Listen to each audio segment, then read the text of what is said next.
اور جب راستے میں عماد نے میرے ساتھ اپنے متعلق کچھ جذباتی باتیں کی تو زندگی میں پہلی بار میرے سینے میں بھی جذبات بیدار ہو گئے۔ میں تمام سفر میں عماد کو دیکھتی ہی رہی۔ مجھے صرف اتنا یاد آتا ہے کہ مجھے بچپن میں اغوا کیا گیا تھا، مگر یہ یاد بھی ذہن میں دھندلی ہو گئی۔ آپ کو معلوم ہے کہ مجھ جیسی لڑکیوں کو کس طرح تیار کیا جاتا ہے؟ بچپن کی یادیں اور اصلیت ذہن سے اتر جاتی ہے۔ یہی حال میرا ہوا، لیکن مجھے یقین ہونے لگا کہ عماد کو میں جانتی ہوں۔ یہ خون کی کشش تھی، آنکھوں نے آنکھوں کو اور دل نے دل کو پہچان لیا تھا۔ شاید عماد نے بھی یہی کچھ محسوس کیا، اور شاید اسی احساس کا اثر تھا کہ اس نے مجھ جیسی دلکش لڑکی کو اس طرح نظر انداز کیا رکھا جیسے میں اس کے ساتھ تھی ہی نہیں۔ اس نے مجھے گہری نظروں سے بہت دفعہ دیکھا ضرور تھا۔ ایونا نے تفصیل سے سنایا کہ شوبک میں داخل ہو کر عمار ایک مکان کے آگے رک گیا اور ہم دونوں اندر چلے گئے۔ اس نے کہا، یہ گھر اندر سے دیکھ کر میری یادیں بیدار ہونے لگیں۔ مجھے ذہن پر دباؤ ڈالنے کی ضرورت محسوس نہیں ہوئی۔ ذہن اپنے آپ ہی مجھے اس گھر میں گھمانے پھرانے لگا۔ میں نے ایک کواڑ کی الٹی طرف دیکھا، وہاں مجھے خنجر کی نوک سے کھدی ہوئی لکیریں نظر آئیں۔ یہ میں نے بچپن میں بڑے بھائی کے خنجر سے کھودی تھی۔ میرا ذہن مجھے ایک اور کواڑ کے پیچھے لے گیا، وہاں بھی ایسی ہی لکیریں تھیں۔ پھر میں نے عماد کو اور زیادہ غور سے دیکھا۔ داڑھی کے باوجود اس کی 16-17 سال پرانی صورت یاد آ گئی۔ میں نے اپنے آپ کو بڑی مشکل سے قابو میں رکھا۔ میں نے عماد کو بتایا نہیں کہ میں اس کی بہن ہوں۔ وہ اتنا پاک فطرت انسان اور میں اتنی ناپاک لڑکی، وہ اتنا غیرت مند اور میں اتنی بے غیرت۔ اگر میں اسے آج بتا دیتی تو معلوم نہیں وہ کیا کر گزرتا۔ اس دوران علی بن سفیان نے کئی بار سلطان ایوبی کی طرف دیکھا۔ وہ لڑکی کو ابھی تک شک کی نگاہوں سے دیکھ رہے تھے، لیکن لڑکی کی جذباتی کیفیت، اس کے آنسو اور بعض الفاظ کے ساتھ اس کی سسکیاں دونوں پر ایسا اثر کر رہی تھیں جیسے لڑکی کی باتیں سچ ہیں۔ لڑکی نے آخر انہیں اس پر قائل کر لیا کہ اس کے متعلق وہ چھان بین کریں۔ اس نے کہا، آپ مجھ پر اعتبار کریں نہ کریں، مجھے قید خانے میں ڈال دیں، جو سلوک کرنا چاہتے ہیں کریں، مجھے اور کچھ نہیں چاہیے۔ میں اب زندہ نہیں رہنا چاہتی۔ اگر آپ اجازت دیں تو میں اپنے گناہوں کی بخشش کے لیے کچھ کر کے مرنا چاہتی ہوں۔ کیا کر سکتی ہو؟ سلطان ایوبی نے پوچھا۔ اگر آپ مجھے کرک تک پہنچا دیں تو میں سلیب کے 3-4 بادشاہوں اور اپنے محکمے کے سربراہ ہرسن کو قتل کر سکتی ہوں۔ ہم تمہیں کرک تک پہنچا سکتے ہیں، سلطان ایوبی نے کہا، لیکن اس کام سے نہیں کہ تم کسی کو قتل کرو۔ میں تاریخ میں اپنے متعلق یہ تہمت چھوڑ کر نہیں مرنا چاہتا کہ صلاح الدین ایوبی نے اپنے دشمنوں کو ایک عورت کے ہاتھوں مروایا تھا اور شوبک میں فوج لے کر بیٹھا رہا۔ اگر مجھے پتہ چلے گا کہ صلیبیوں کا کوئی بادشاہ کسی لا علاج مرض میں مبتلا ہے تو میں اس کے علاج کے لیے اپنے طبیب بھیجوں گا، اور پھر ہم تم پر ایسا بھروسہ کر بھی نہیں سکتے۔ البتہ تمہاری اس خواہش پر غور کر سکتے ہیں کہ تمہیں معاف کر کے کرک بھیج دیں۔ نہیں، ایونا نے کہا، میرے دل میں ایسی کوئی خواہش نہیں، میں یہیں مروں گی۔ میری اس خواہش کا ضرور خیال رکھیں کہ عماد کو یہ نہ بتائیں کہ میں اس کی بہن ہوں۔ میں کیمپ میں اپنے باپ کو ضرور دیکھنے جاؤں گی، لیکن اسے بھی نہیں بتاؤں گی کہ میں اس کی بیٹی ہوں۔ وہ زار و قطار رونے لگی۔ علی بن سفیان نے اپنی ضرورت کے مطابق اس سے بہت سی باتیں پوچھی، پھر سلطان ایوبی سے پوچھا کہ اسے کہاں بھیجا جائے۔ سلطان ایوبی نے سوچ کر کہا کہ اسے آرام اور احترام سے رکھو، فیصلہ سوچ کر کریں گے۔ علی بن سفیان اسے اپنے ساتھ لے گیا اور ان کمروں میں سے ایک اسے دے دیا جہاں جاسوس لڑکیاں رہا کرتی تھیں۔ لڑکی نے وہاں رہنے سے انکار کر دیا اور کہا، ان کمروں سے مجھے نفرت ہے۔ کیا یہ ممکن نہیں کہ مجھے اس گھر میں رکھا جائے جہاں سے میں اغوا ہوئی تھی؟ نہیں، علی بن سفیان نے جواب دیا، کسی کے جذبات کی خاطر ہم اپنے قواعد و ضوابط نہیں بدل سکتے۔ وہاں کے پہرے داروں اور ملازموں کو کچھ ہدایات دے کر علی بن سفیان لڑکی کو وہاں چھوڑ گیا۔ عماد فوجی آرام گاہ میں آ گیا اور نہا کر سو گیا، مگر اتنی زیادہ تھکن کے باوجود اس کی آنکھ کھل گئی۔ کوشش کے باوجود وہ سو نہ سکا۔ اس کے ذہن میں یہی ایک سوال کلبلا رہا تھا کہ باپ سے ملے یا نہ ملے۔ تھک ہار کر وہ اٹھا اور اس جگہ کی طرف چل پڑا جو شوبک میں مسلمانوں کے کیمپ کے نام سے مشہور تھی۔ وہاں پہنچ کر اس نے اپنے باپ کا نام لیا اور پوچھتا پوچھتا باپ تک پہنچ گیا۔ اس کے سامنے ایک بوڑھا لیٹا ہوا تھا۔ عماد نے اس سے ہاتھ ملایا اور اپنے آپ کو قابو میں رکھا۔ اس کا باپ ہڈیوں کا پنجر بن چکا تھا۔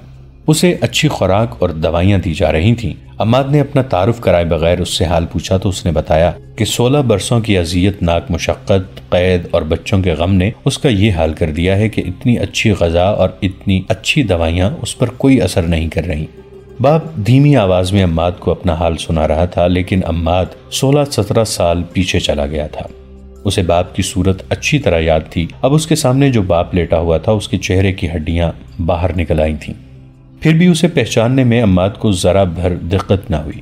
اس نے کئی بار سوچا کہ اسے بتا دے کہ وہ اس کا بیٹا ہے۔ اس نے عقل مندی کی کہ نہ بتایا۔ اس نے 2 خطرے محسوس کیے تھے، ایک یہ کہ باپ یہ خوشگوار دھچکا برداشت نہیں کر سکے گا، دوسرا یہ کہ اگر اس نے برداشت کر لیا تو اس کے لیے رکاوٹ بن جائے گا، اور یہ بھی ہو سکتا ہے کہ وہ محاذ پر جانے لگے تو یہ صدمہ اسے لے بیٹھے۔ وہ باپ سے ہاتھ ملا کر چلا گیا۔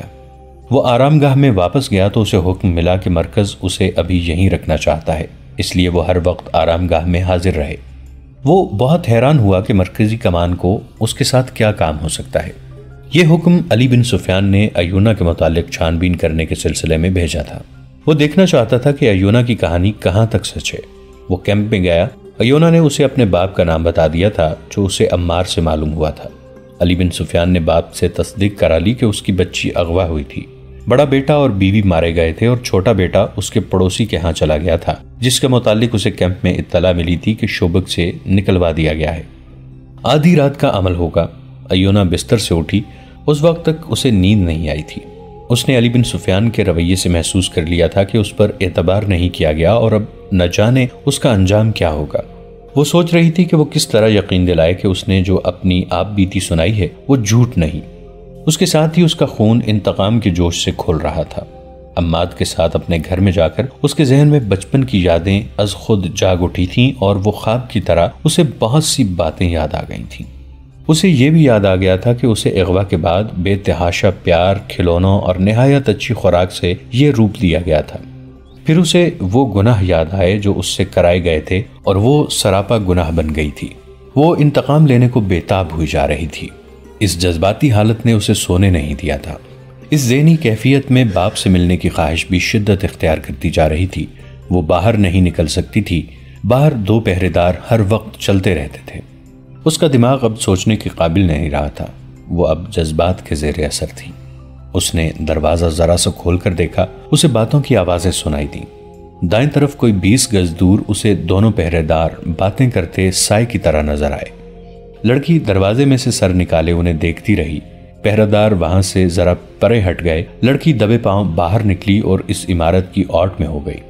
آگے گھاٹی اترتی تھی۔ وہ بیٹھ گئی اور پاؤں پر سرکتی گھاٹی اتر گئی۔ اب اسے پہرے دار نہیں دیکھ سکتے تھے۔ اسے معلوم تھا کہ مسلمانوں کا کیمپ کہاں ہے، اور اسے یہ بھی معلوم ہو چکا تھا کہ اب یہ کیمپ قید خانے سے مہمان خانہ بنا دیا گیا ہے، اس لیے اسے یہ خطرہ نہیں تھا کہ وہاں کوئی سنتری اسے روک لے گا۔ وہ باپ کو ملنے جا رہی تھی جس کا اسے صرف نام معلوم تھا۔ وہ تیز تیز جا رہی تھی کہ اسے پیچھے سے کسی کے قدموں کی آہٹ سنائی دی۔ اس نے پیچھے دیکھا مگر کوئی نظر نہ آیا۔ اس آہٹ کو وہ اپنے قدموں کی آہٹ سمجھ کر چل پڑی، لیکن یہ کسی اور کی آہٹ تھی۔ ایک تنومند آدمی وہیں سے اس کے پیچھے چل پڑا تھا جہاں سے وہ گھاٹی اتری تھی۔ ایونا کو یہ آہٹ ایک بار پھر سنائی دی۔ وہ رکی ہی تھی کہ اس کے سر اور منہ پر کپڑا آن پڑا۔ پلک جھپکتے کپڑا بند گیا اور 2 مضبوط بازوں نے اسے جکڑ کر اٹھا لیا۔ وہ تڑپی مگر تڑپنا بیکار تھا۔ رات تاریک تھی اور یہ علاقہ غیر آباد تھا۔ ذرا آگے جا کر اسے ایک کمبل میں لپیٹ کر گٹھڑی کی طرح اٹھا لیا گیا۔ وہ ایک نہیں 2 آدمی تھے۔ نصف گھنٹے کے بعد اسے اتار کر کھولا گیا۔ وہ ایک کمرے میں تھی جس میں 2 دیے جل رہے تھے۔ وہاں چند آدمی تھے۔ اس نے سب کو باری باری حیرت سے دیکھا اور کہا، تم لوگ ابھی یہاں ہو؟ اور آپ گیرالٹ، آپ بھی یہی ہیں؟ ہم جا کر آئے ہیں، گیرالٹ نے جواب دیا، تم سب کو یہاں سے نکالنے کے لیے۔ اچھا ہوا کہ تم مل گئیں۔ یہ وہ 40 صلیبی تھے جنہیں کرک سے اس کام کے لیے بھیجا گیا تھا کہ جاسوس لڑکیاں جو مسلمانوں کے قبضے میں رہ گئی ہیں انہیں وہاں سے نکالیں، اور شوبک میں اپنے جو جاسوس رہ گئے ہیں انہیں وہاں منظم کریں، اور اگر ممکن ہو تو وہاں تخریب کاری بھی کریں۔ تخریب کاری میں ایک کام یہ بھی تھا کہ استبل میں داخل ہو کر جانوروں کے چارے میں زہر ملائیں، رسد کو آگ لگائیں اور فوجیوں کے لنگر خانے میں بھی زہر ملا سکیں تو کوشش کریں۔ اس گروہ کا کمانڈر گیرالٹ نامی ایک برطانوی تھا جو تباہ کار جاسوسی کا ماہر سمجھا جاتا تھا۔ ایونا اسے بہت اچھی طرح جانتی تھی، بلکہ اس کی شاگرد رہ چکی تھی اور اس کے ساتھ اس کی دوستانہ بے تکلفی بھی تھی۔ اسے دیکھ کر ایونا کا خون نفرت اور انتقام کے جوش سے کھول اٹھا، لیکن وہ فوراً سنبھل گئی۔ یہ موقع نفرت کے اظہار کا نہیں تھا۔ گیرالٹ تو ایسا گمان بھی نہیں کر سکتا تھا کہ ایونا بالکل بدل گئی ہے۔ اس نے ایونا سے پوچھا کہ وہ کہاں جا رہی تھی۔ ایونا نے کہا کہ اسے فرار کا موقع مل گیا تھا، اس لیے وہ فرار ہو رہی تھی۔ گیرالڈ نے اسے بتایا کہ وہ چھاپا مار جاسوسوں کا ایک گروہ کرک کے مظلوم مسلمانوں کے بحروب میں یہاں لایا ہے۔ ان دنوں شوبک کے حالات ایسے تھے کہ یہ گروہ آسانی سے ایک ہی گروہ کی صورت میں شہر میں آ گیا تھا۔ جنگ کی وجہ سے لوگ آ جا رہے تھے، ارد گرد کے دیہات کے مسلمان بھی شہر میں آ رہے تھے۔ اسی دھوکے میں یہ گروہ بھی آ گیا۔